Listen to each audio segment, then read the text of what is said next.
Hey guys, Mr. Happy here, and this is a video I've been wanting to do ever since Tokyo Game Show happened a couple weeks ago. And it's a video with my analysis, with my thoughts on the Final Fantasy 15 trailer that we got there. Now, you guys should remember, I put out a video that said Final Fantasy 15 is real. The hype machine is real. We have waited 8 years for this game, and we have had to watch it evolve, and in some aspects, maybe even devolve over all this time. And now with a trailer that is meant to sort of represent closer to the finished product what we can expect, I want to do a video with my thoughts about the graphics, about the world itself, the characters, and most specifically about the gameplay, because that is one of the most important aspects of the game. I would like to apologize ahead of time. I am sick right now, so you may hear me coughing, stopping to breathe, things like that. I apologize ahead of time. It's just, I really want to do this video, and I've been sick all week, and it's killing me on the inside that I can't do it. So I'm going to do my best here to portray my thoughts to you guys, and feel free to share your thoughts in the comments below as well. So without further ado, let's go on to my thoughts and analysis. So the first thing I want to talk about is the graphics, the world, the enemies, the animations, and the characters themselves. And for the most part, in terms of graphics, world, enemies, animation, the consensus for me is everything looks phenomenal. It really looks like it's trying to make use of the PlayStation 4's technology, especially with the world that they presented us. I mean, ever since Versus 13 was first announced, before it got its title switch, it was touted that the world map was coming back. We would have giant, open expanses and a world to explore. And honestly, something I have missed so much in Final Fantasy titles as of late.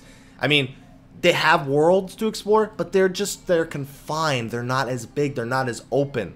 And honestly, in these trailers, I don't know how much of the world we're seeing exactly, but if that's just a part of the world, this place looks like it's going to be massive. I mean, traveling by car, chocobo, whatever, I am just looking forward to seeing what this world has to offer, and the enemies inside of it too, because we've seen their variation on enemies, the behemoth, the common soldiers. You know, we've seen some of the other wildlife over the trailers, you know, goblins and caves and these shards and this adamantoise and these iron giants, all these things. They look phenomenal. And it's a little bit hard to believe some of these things exist in this world, you know, a fantasy based on reality. It looks a little bit strange at times, but you know what? The graphics all mesh together, and that makes it believable for me. The animations on everything look phenomenal. Whether it's the characters themselves attacking, those group attacks that they do, interacting with the enemy attacks, interacting with everything. It's just everything looks so good. The dynamic weather system, the day-night cycles, those are things I love seeing. And you know what? Metal Gear Solid 5 knows that the PlayStation 4 and the Xbox One are capable of these things. And I'm glad to see more games sort of pushing these systems out now that they're more, you know, they're more attainable on the what is now to me the current gen, the PlayStation 4 and the Xbox One. I'm glad to see them pushing it, and even more importantly, both those games, Metal Gear Solid 5 and Final Fantasy 15, are pushing those on top of just being aesthetic and being more believable worlds. They're pushing them into gameplay elements. You know, I'm gonna go into that a little bit later when I talk about you know, how rain affects battle and the day-night cycle, how it affects your game, but I love those things, and those are some of the things that 15 showed off in their trailer, in their interviews, that I think will make the game better. Not necessarily good, they will be positive aspects of those games. And with that out of the way, I do want to get through this quickly before I move on to gameplay. I love the world and everything so much. But one thing I do want to address really quickly, since I'm talking about graphics, is the characters themselves. I can't deny they look like a Japanese boy band. I really can't deny that. But one thing that I seem to be enjoying about them, despite the fact that their aesthetics may be a little bit too particular, they may be a little bit too generic in my opinion, Noctis still looks like he has a personality. We get to see a little bit of his life in the trailer, which is good. I always enjoy seeing the earlier lives of the protagonists, depending on how it's portrayed.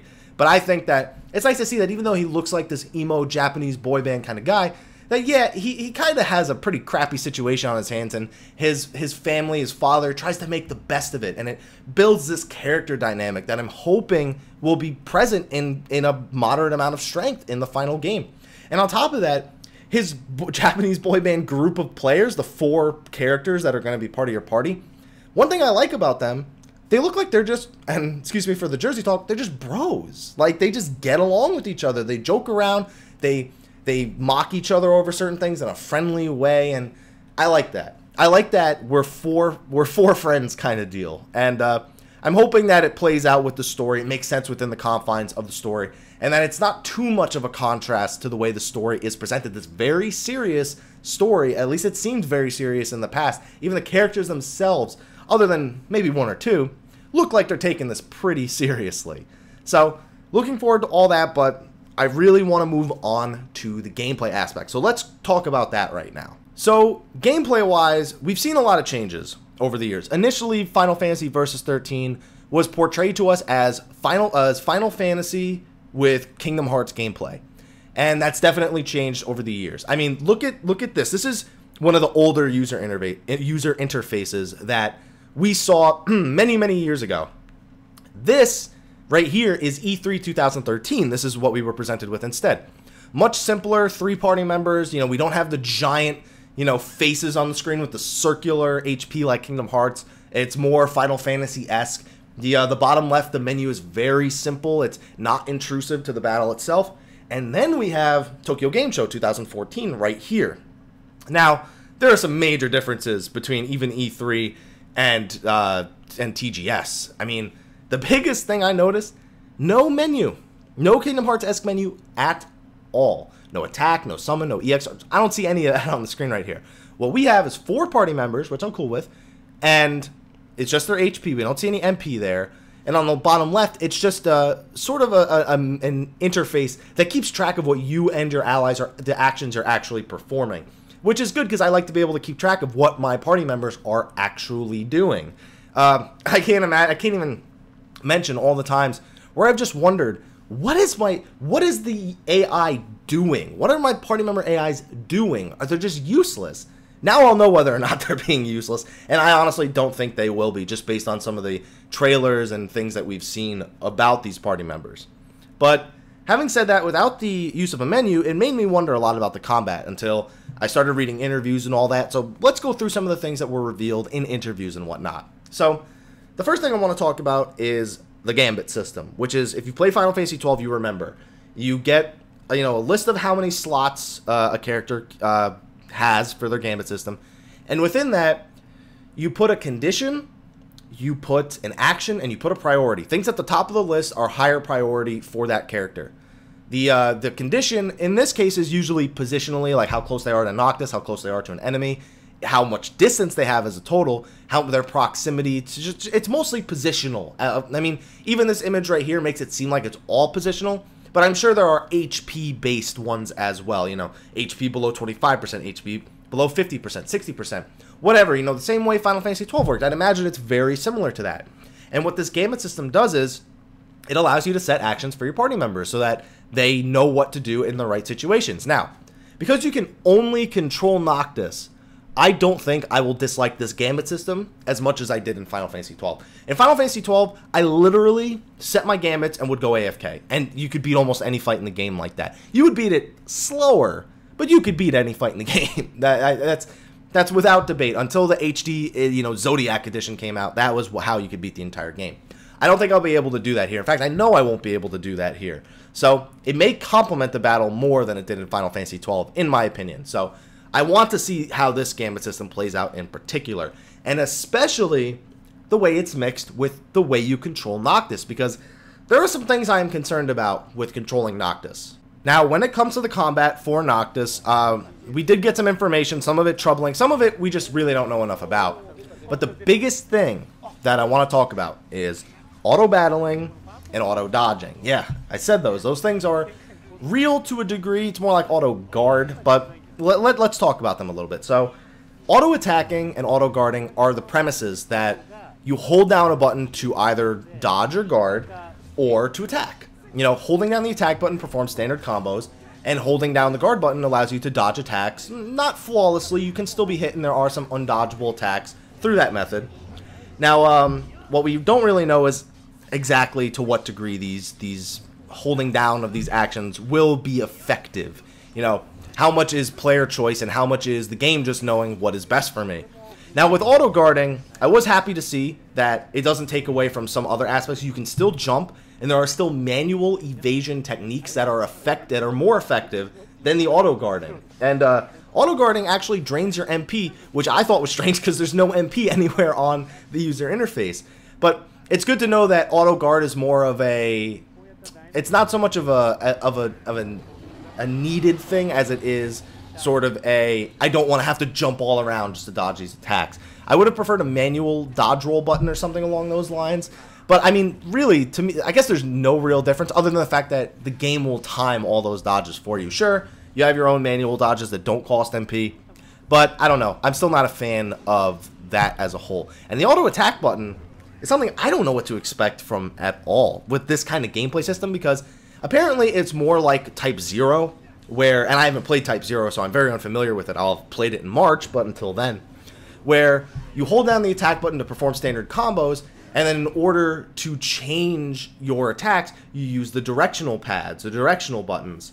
And I don't know how that really operates in terms of the combat system. I don't know how much is it the game deciding what I'm going to do for me? Because the gambit system, there is a gambit system somewhat similar to it for Noctis himself. It's not precisely the same, but it's like you load up a deck full of all of your abilities, and based on, you know, your positioning similar to the gambit system or HP levels, anything like that, then the game performs them for you when you're doing your auto attacks, depending on which direction you're holding. So it's a lot that we don't know a lot. We need hands-on experience with a system like this, because on the surface, it sounds not that good to me. Like, but it's because I don't understand it fully. Maybe when I play Type 0, maybe if I just go watch some Type 0, I'll understand it a lot better. But that kind of means it's not really like Kingdom Hearts. Tabata himself says it's different from Kingdom Hearts and Type 0, but it does draw elements from both. So I'm hoping that it doesn't, I don't know how to say this, that it still all meshes very, very well. I mean, that's an essential thing about this game. And I'm really just hoping for the best, because even things like magic I'd imagine are part of this deck system. And considering the depth of the magic in this game, like how it actually plays out, I really would like to know how much control I have over those things, because it was revealed that your weather conditions do change the effectiveness of spells in battle, which is something I think is great. And that the magic itself, it's not just like I can cast magic and I do damage. That's not its only purpose. Things like if it's not raining out, like if it's just a clear day and you're fighting in a grassy field and you cast fire magic. If you cast fire magic, sparks will fly off of the enemy and ignite the area around you. And then, of course, if you step in it, or you or your ally step in it, it can harm you. It can also cause you to perform less effectively because of the intense heat or the intense lighting of the lightning spells and the fire spells. So it sounds like magic is actually adding a lot more. It's not just a method of getting around physical defenses anymore. It really sounds like it's dynamic with the world, and that is fantastic. But I need to know how much control I have over these magical spells. It makes me happy that there is a dynamic weather system. It makes me curious because snow, rain, winds, storm. I gotta know. I gotta see it all, man. I just gotta play the game to find out whenever it finally comes out. And fortunately, though, you do have some other forms of control. Like I said, you can jump, you can dodge manually, and you have this warping system that we've been looking forward to ever since the game was first unveiled, where you can throw your weapon and teleport to it. There are some predetermined spots, whether it be on pieces of landscape or buildings or enemies themselves, just to close the distance. I'm hoping that that does really add some dynamic systems, because you can dodge using the warp system, you can close gaps using the warp system. You are just more effective with the warp system. And there's just so much we don't know that I really, really want to know. Square Enix, you've made me wait 8 years. Please, just get that information out there. And I actually do appreciate Tabata taking the time to talk about these features in an interview after Tokyo Game Show to sort of quell people's worries. That's where I got some of the information about how, attacks, the directional buttons, and now it's not really just holding down. There is still some strategical use. You still need to have some control over your attacks, even if the game looks at your deck of abilities and says, okay, this is what's best for the situation. You still do have some control over it. I like the fact that the auto dodging is not just this endless way of avoiding all attacks. I appreciate that. There's still some things we don't know about those EX arts, if those are still in the game. If summoning is still in the game, if that's a form of the magic we can use. There's still a lot of information that we really, really need to wait and find out on. And you know what? I'm still excited for the game. At some point in the past few years, I've always been hyped for the game, but I sort of almost now expect it to be average at best. I mean, that's just because, I mean, just because the game has taken 8 years doesn't mean it's an 8-year in development, a quality game. That's the way that I look at it. They've had to scrap things and redo things, and they've had to change systems and remake engines and redo engines and rewrite. There's been so many element changes. I think the game is, at best, been in development for, like, in reality, 2 years. Like, even in the past 8-year period. And with Nomura no longer on it, I'm hoping that Tabata, who, you know, helped direct Type 0, which is considered among people who have played it to be a really good game, I'm hoping that he can take that success and translate it into Final Fantasy 15 with the tools he was given. And you know what? I'm confident that he can, but I'm just holding my expectations for this to be an average Final Fantasy game. Something that, you know, Final Fantasy fans don't ever want to expect an average Final Fantasy game. We always want to expect this phenomenally epic game, and that's because they've always tried to one-up each other. Let's see if Final Fantasy 15 can one-up any of its predecessors. I'd imagine it can one-up quite a few, but I want to see which ones it won, because they keep saying, oh, it's going to be the best Final Fantasy to date. That is a bold statement. I mean, I'm not going to sit here and say that 7's the greatest, but that means that you as a company are hoping this game sees more success than Final Fantasy 7. And that's hard to do. It's hard to see more success than Final Fantasy 7 for a Final Fantasy game. So, a lot of concerns over the game being more casual. A lot of concerns over the game sort of, there's a lot of things about Final Fantasy 15 that we don't know enough about. They said that they want to design it so that even if you're not into the super in-depth parts, you can at least still get through the main story, which leads me to believe that the world itself is full of life, that it's full of secrets to explore and optional bosses and extra pieces of armor and loot and abilities that you can find. And that's just my hope. I really hope that the world itself, even if the gameplay is a little bit less than I expected, that the world itself makes up for it, at least in some regard. So, even if you're not a super hardcore Final Fantasy fan, you're not used to all these sort of different elements in terms of combat with the menus, it seems like this should be a game that you are able to pick up and enjoy. And I'm just hoping that when it comes down to the end of the day, that it's gonna be a good thing. I mean, it's Final Fantasy 15, guys. We've waited so long for it. And I mean, I do have some other miscellaneous information that I have here. You know, there are going to be cars and chocobos. A lot of people saw the car and they thought, oh, there aren't going to be chocobos. There will be chocobos, so that should be good. Free running is available. We have some more information that is expected in the coming months. We have something for November and December of 2014 that they're planning to show off, along with Type 0. And, of course, the demo episode Dusuke is expected to come with the Type 0 game coming out in March. And you know what? How about we just take whatever news we get with a grain of salt until we play the game? Because Square Enix has fooled us before with that original Final Fantasy 13 trailer, making us think it was going to play one way, and it didn't play that way. So I'm going to reserve judgment. Overall, I still think based on what we've seen and heard so far, the game will be good. At the very least, the game will be good. And be sure to let me know what your thoughts are in the comments below. Be sure to like, favorite, subscribe, and share. If you're looking forward to more Final Fantasy information, videos, whatever, check out the rest of my channel as well, and you might find some stuff you like there as well. But anyway, guys, thank you for watching, and until next time, take care.